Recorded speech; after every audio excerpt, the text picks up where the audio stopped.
ബഹ്റൈനിൽ ജോലി ചെയ്യുന്ന പ്രവാസികൾ നിർബന്ധമായി അറിഞ്ഞിരിക്കേണ്ട 4 പ്രധാന തൊഴിൽ വീസ അപ്ഡേറ്റുകൾ ഏതൊക്കെയാണെന്ന് നോക്കാം.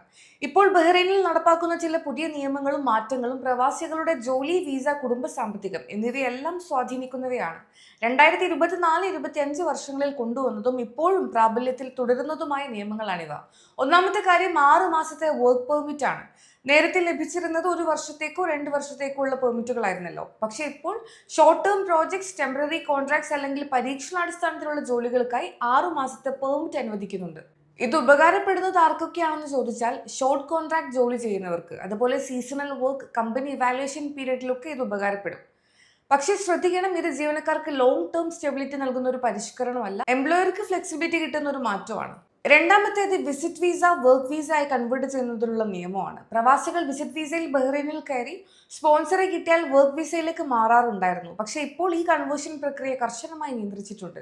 പുതിയ നിബന്ധനകൾ ഇങ്ങനെയാണ്: വിസിറ്റ് വിസയിൽ നിന്ന് വർക്ക് വിസ കൺവേർഷൻ സ്പോൺസർ ഇല്ലാതെ ഇനി അനുവദിക്കില്ല. സ്പോൺസർ ഉണ്ടായാലും കൺവേർഷൻ ഫീ 60 ദിനാർ മുതൽ 250 ദിനാറായി ഉയർത്തിയിട്ടുണ്ട്. ഡിപെൻഡന്റ് വിസയും ഇതേ രീതിയിൽ കർശനമാണ്. മൂന്നാമത്തേത് ബഹ്റൈനൈസേഷൻ ആണ്.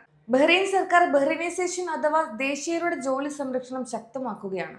ഇതിന്റെ ഭാഗമായി ചില സ്വകാര്യ സ്ഥാപനങ്ങളിൽ പ്രവാസി തൊഴിലാളികളെ 30% വരെ മാത്രം അനുവദിക്കണമെന്നാണ് നിർദ്ദേശം.